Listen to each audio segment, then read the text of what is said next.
Welcome to this special Gastro Girl podcast. This episode was produced in collaboration with the American College of Gastroenterology's Patient Care Committee. Here's your host, Jacqueline Golland. Hey everyone, thank you so much for joining me today. I have a great topic that not a lot of people may be familiar with, the pancreas. This little organ certainly doesn't get a lot of attention, but for anyone who has problems with their pancreas, this show is for you. Dr. Allison Yang is here today to give us the lowdown on the pancreas, its functions and potential dysfunctions. Dr. Yang is an assistant professor of medicine at Weill Cornell Medical College and attending physician at the New York Presbyterian Hospital, Weill Cornell Medical Center. She is a clinical gastroenterologist with a focus on the multidisciplinary care of patients with pancreatic disease. Dr. Yang is a member of the American College of Gastroenterology's Patient Care Committee, and I'm so happy to have her join us today to talk Pancreas 101. Welcome, Dr. Yang. Thanks so much for having me, Jackie. I'm really excited to be here to talk about my absolute favorite organ in the world, the pancreas. And we're so happy to have you here to talk about it. You know, it's interesting. You know, we never really hear a lot about the pancreas unless we hear that someone was diagnosed with pancreatic cancer, and it's usually in the later stages. And we always wonder, like, what is the pancreas and why did it take so long to get diagnosed with this? And then it's usually too late. So we really want to give our listeners today a better understanding of the pancreas. And maybe there's things that we could do to protect our little organ that doesn't get a lot of attention. So let's just jump right in. Absolutely. So you're exactly right. The pancreas can't really be seen or felt in our day-to-day lives. And a lot of people don't know as much about it as they do the other parts of our bodies that we can really see and feel. But this little organ plays a really essential role in converting the food that we eat into fuel for our body cells. So the pancreas is this long, flat gland that is really important in the digestive system. And it's in the upper part of our belly, and it's located right behind the stomach and kind of in front of the spinal cord. So you can't really feel it if you're just pushing away on your abdomen. And it's right next to, kind of being hugged by, the small intestine. In most adults, it's not a super big organ. It's maybe 6 inches long and maybe 2 inches wide. And we divide it into 3 parts. There's the head, which is on the right side, and then it swings around and curves around to the tail, which is on the left side of the pancreas. And essentially, the pancreas is this network of tubes that we call pancreatic ducts and cells that make pancreatic enzymes or digestive juices. And these ducts, which are kind of like the highway of the pancreas, carry the pancreatic juices and the enzymes that the pancreas makes into the small intestine, where it mixes with the partially digested food that comes out of the stomach. And these digestive enzymes from the pancreas help to break down the food so that our body can absorb the nutrients that we're eating. And the pancreas is kind of this 2-for-1 organ. You get 2 things out of it. The big part of its function is this exocrine function, where it helps to digest food, but it also has important what we call endocrine functions because it makes insulin, which helps us regulate blood sugar. So that's, thank you for that overview. And it's really important. We get a lot of questions from patients on our webinars, and they write in about digestive enzymes. So when they're talking about digestive enzymes, is this what the pancreas is doing, and why would somebody need these digestive enzymes? That's a great question. So this is primarily the job of the pancreas, the exocrine function that we call it. About 90 to 95% of the function of the pancreas is to function as an exocrine gland to produce these pancreatic enzymes or digestive enzymes and juices. And these digestive enzymes really contain 3 main components. There's something called amylase, which breaks down the carbohydrates or the starches that we eat into glucose, which is then used by the body. There's an enzyme called protease, which breaks down the protein that we eat into amino acids. And then there's an enzyme called lipase, which breaks down the fat that we eat. And so when you eat something, and the food enters your stomach, these little exocrine cells in the pancreas start to release their enzymes, and they work really hard to make them, and they release their enzymes into these series of tubes. Think of these tubes as side streets that feed into a main highway. And that main highway is what we call the main pancreatic duct. And so these enzymes travel down the duct that runs the length of the pancreas into the small intestine, where it joins up with the food coming out of the stomach and breaks down the food.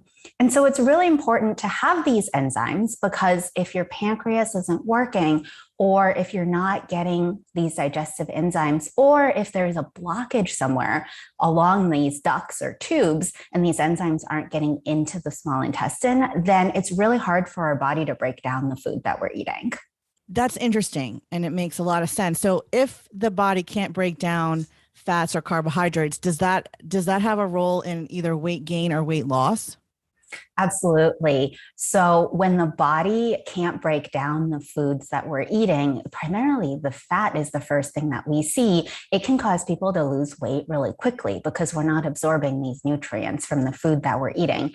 And it can cause a lot of GI symptoms as well. One of the things that we look for is what we call steatorrhea, or fatty stool, because if you eat something that has a lot of fat and the fat isn't getting broken down, then that fat exits the body through the colon and you see the fat in the stool. And that's one of the clinical signs that really makes us think, is there something going on with the pancreas or the amount of enzyme that the pancreas is producing? Because these digestive enzymes are really powerful.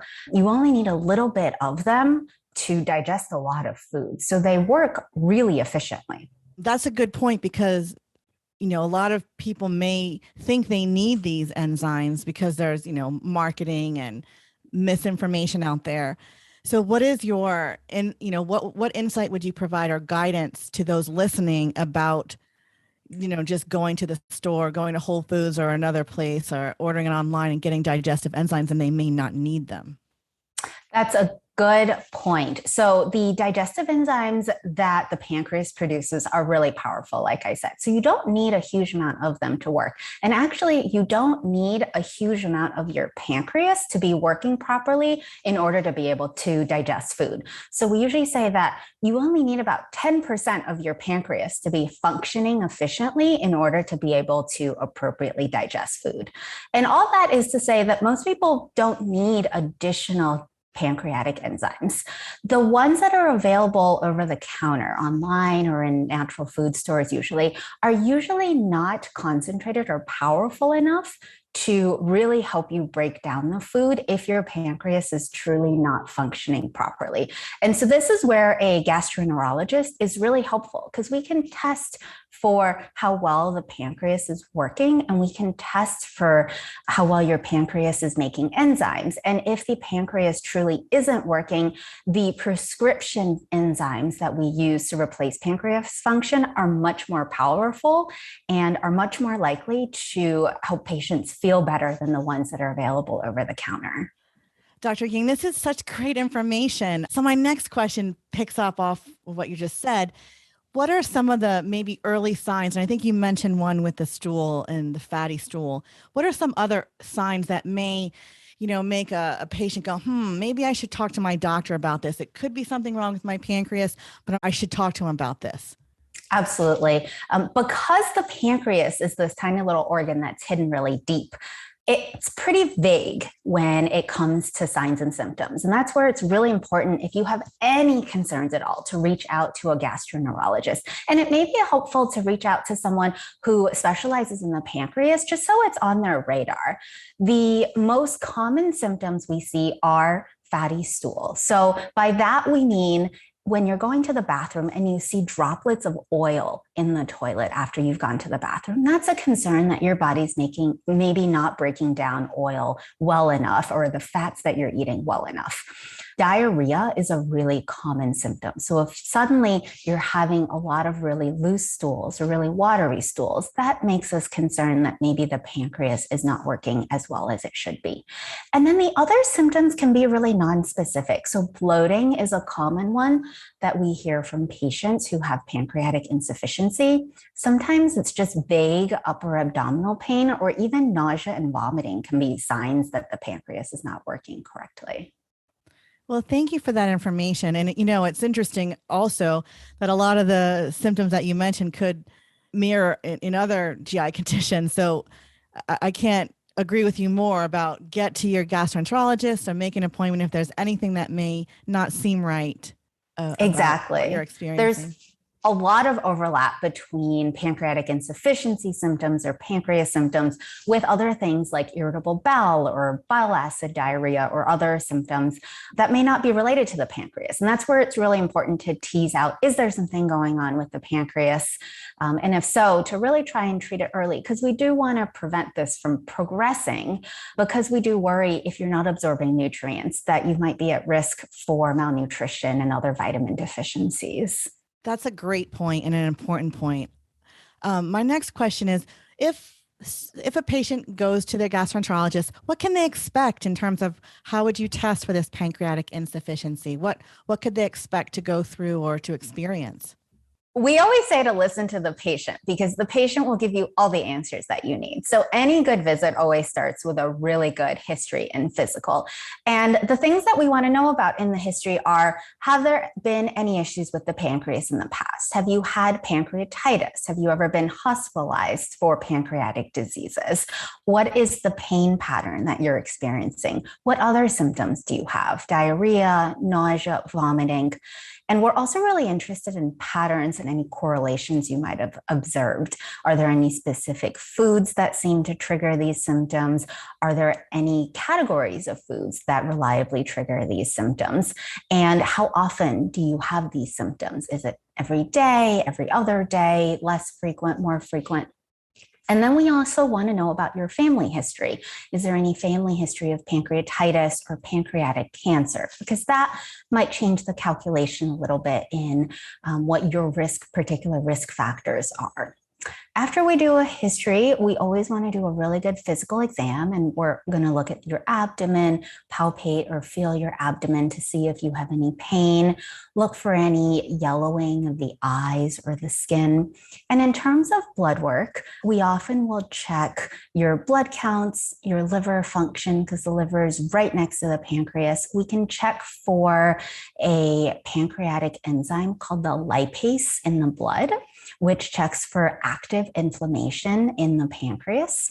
And then we often do stool-based testing. So we have you collect a stool sample, and we can test something called the fecal elastase, which is a marker for how well your pancreas is functioning in terms of being able to produce enzymes, because that's a really good test for whether or not you might have pancreatic insufficiency or your pancreas isn't working. The pancreas is a difficult organ to feel on exam because it's so deep in the abdomen. So sometimes we may need imaging as well. And usually in this country, we image the pancreas either with a CT scan or an MRI, depending on what we're looking for in the circumstances. So could a patient have a proper diagnosis with all the things you said up into the stool test, and you would know that they would need digestive enzyme or some other treatment, or is a CT scan or MRI always necessary? It depends. In some patients, we can make the diagnosis clinically without needing additional imaging. In other patients, because the pancreas can be a little bit confusing at times and the diagnosis isn't always a slam dunk, then we may want additional imaging, or sometimes we even take a tiny little sample of the pancreas to see what's going on. Oh, interesting. So I don't know what's happening with the pancreatic cancer or pancreatitis. Those are usually what we hear when we hear about the pancreas. We never hear about the healthy pancreas, and it's such a great little organ, but we hear the negative things that are happening, right? Well, that's when it gets attention. So can you explain, and you mentioned it a little bit, what's pancreatitis and what are the risk factors for that? And is there a demographic that's more at risk than others? Absolutely. So one of the major diseases of the pancreas is something called acute pancreatitis.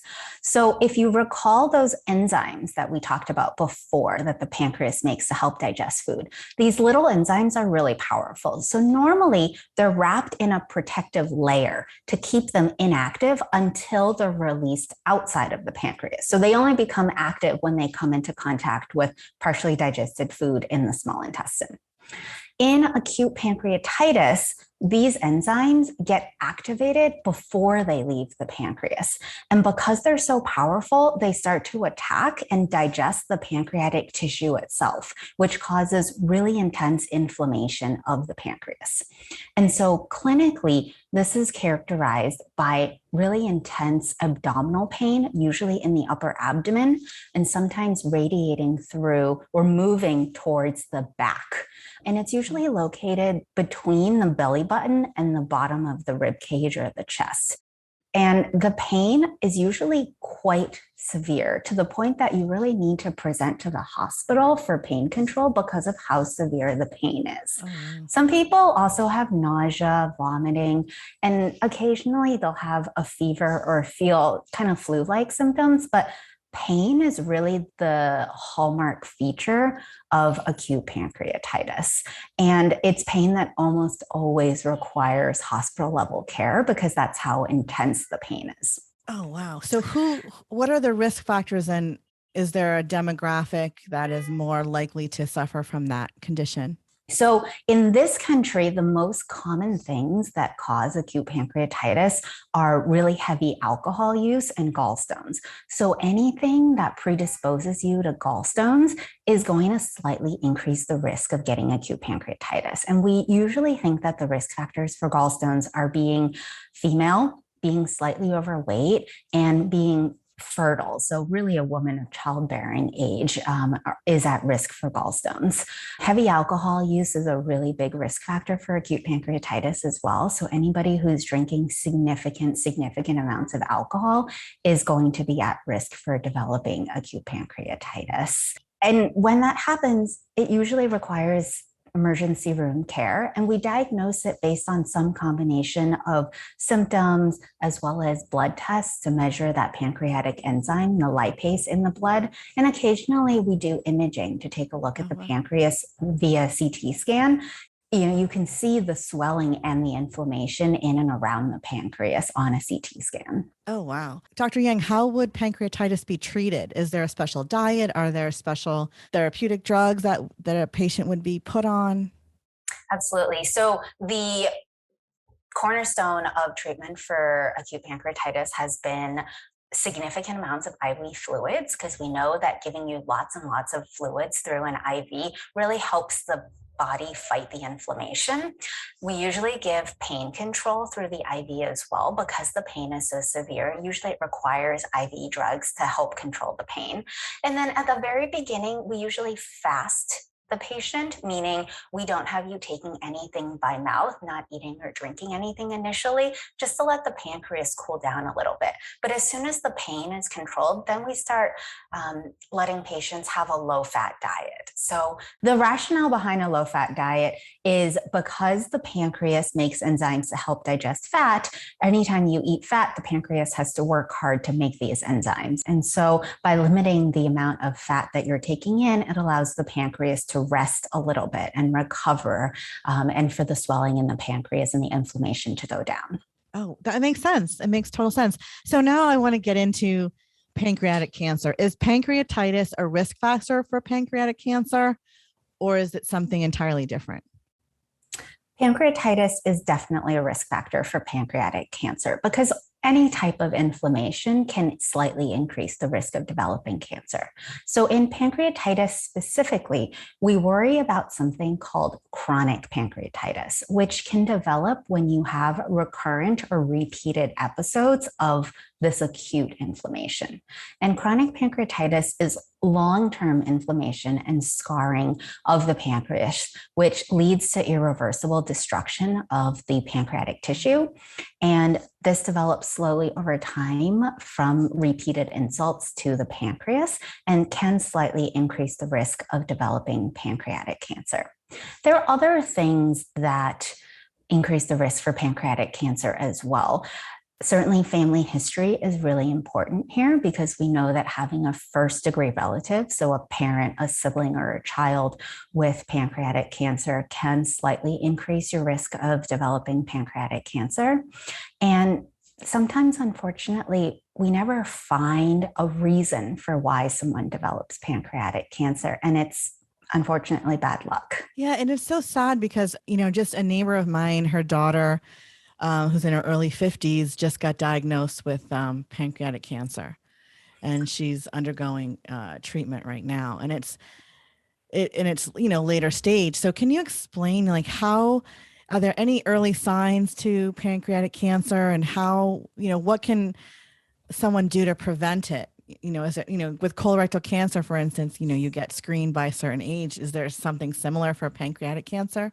There's unfortunately no great screening for pancreatic cancer in certain patients who have a fairly significant family history, meaning they have more than 2 or 3 relatives who've had pancreatic cancer. Sometimes we'll keep an eye on the pancreas with either MRI or endoscopic ultrasound, which is a special ultrasound of the pancreas where we look at it through the wall of the stomach to look for any early changes that might raise our suspicion for pancreatic cancer. But in the general population, meaning people who don't have multiple relatives with pancreatic cancer, we usually just recommend being as good to your pancreas as you can. And by that, I mean eating a healthy diet and avoiding things that are insulting to the pancreas. The pancreas really does not like alcohol because alcohol is very destructive to the pancreas. So significant amounts of alcohol use are not great for the pancreas. We also know that smoking or tobacco use is really detrimental to the pancreas. And if you can stop smoking, those are things that would be really helpful to help keep your pancreas healthy. I'm glad you mentioned alcohol use. We've had Dr. Paul Quo on a few episodes ago, and we talked about alcoholic liver disease. Not non-alcoholic, but alcoholic liver disease, which saw a spike, as you obviously probably know as a physician, during the pandemic. Has that correlated to an increase in pancreatic cancer diagnosis, or is that too early to make that association? It might be a little early to make that association. We do know that as people drink more or have significant episodes of binge drinking, that can certainly increase the risk of developing acute pancreatitis. But heavy alcohol use and tobacco use really are things that we really recommend avoiding to keep the pancreas healthy. Okay, Dr. Yang, I know you're well-versed in the research and studies, what's going on. What kind of research and studies are being done or some positive things that you see coming down the pipeline? I'm not saying that they're in effect right now, but in terms of what's on the horizon, what do you see is on the horizon for either treatment or earlier diagnosis for pancreatic cancer and other diseases of the pancreas? That's $1 million question. I know, but I know you can handle it. You can handle it. Like you had mentioned before, what's really, really hard about pancreatic cancer is that we unfortunately don't have great ways of diagnosing it early.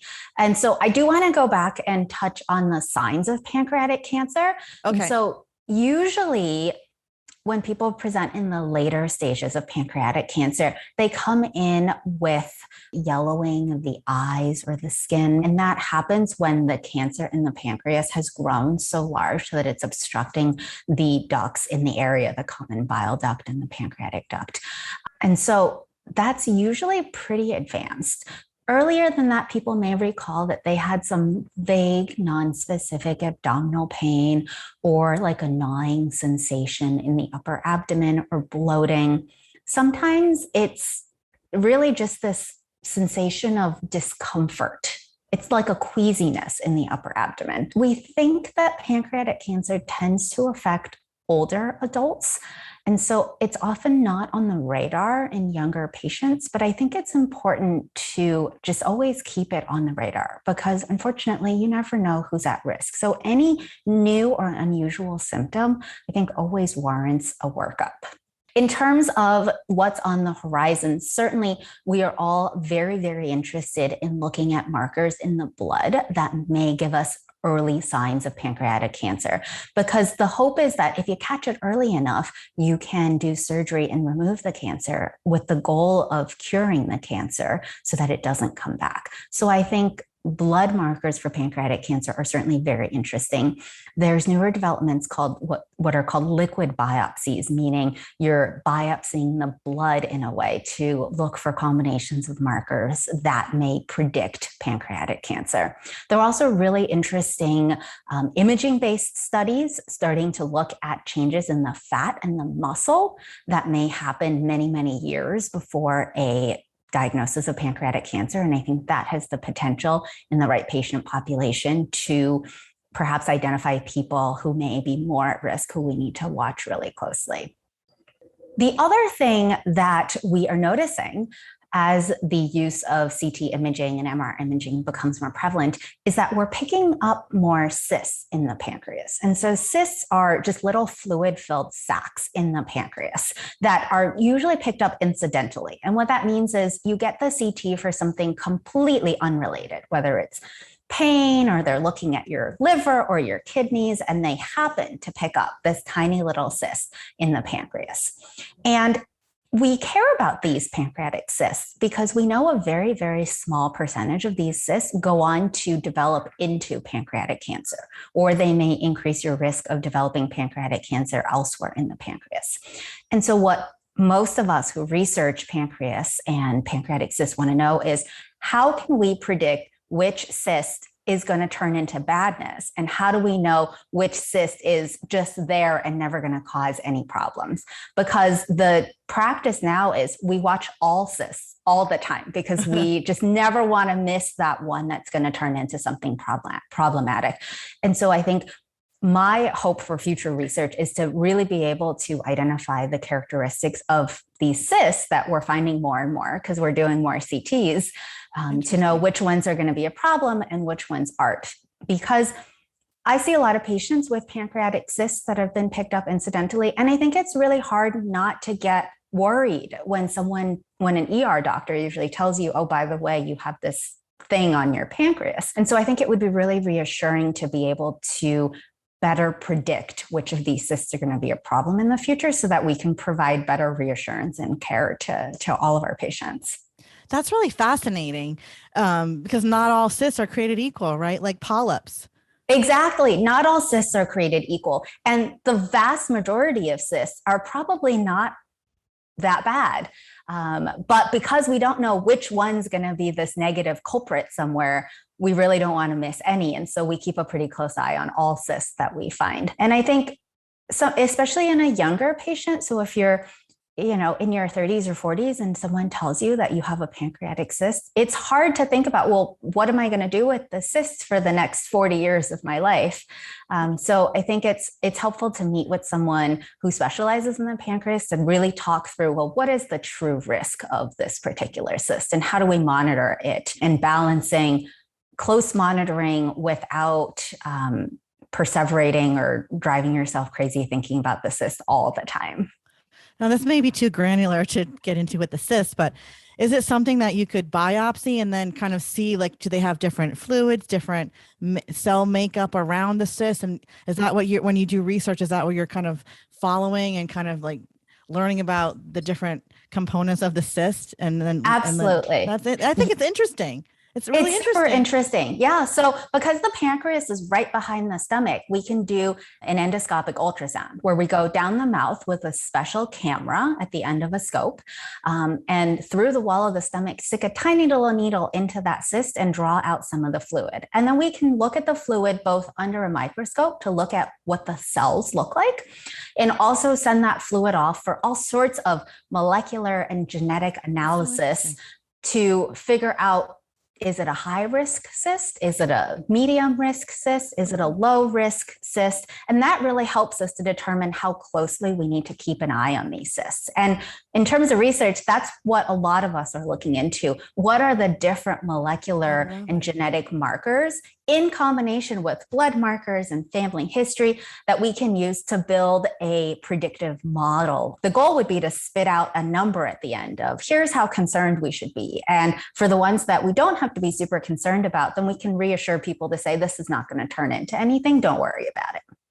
Okay. I love this. I think I'm in the wrong field. I want to do what you're doing. I want to look at the camera and figure out what's in those cysts and find like a earlier diagnosis tool for pancreatic cancer. This is fascinating. This is so amazing. And I love what you're doing in the research side, Dr. Yang. It's so cool. I guess I just want to emphasize the need and the importance of seeing your doctor, being aware of what's going on with your body. If things don't feel right or look right, it sounds gross, but you kind of have to look at your stool and know what's going on and be aware of it. So anything you want to add for patients? I think the most important thing to remember when it comes to your pancreas is it's great when you're not aware of it, because that means that everything is working fantastic.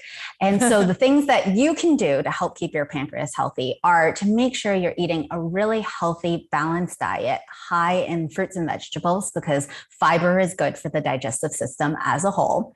Really trying to minimize your alcohol use and stopping tobacco use if you can, because those are things that are not so nice for the pancreas.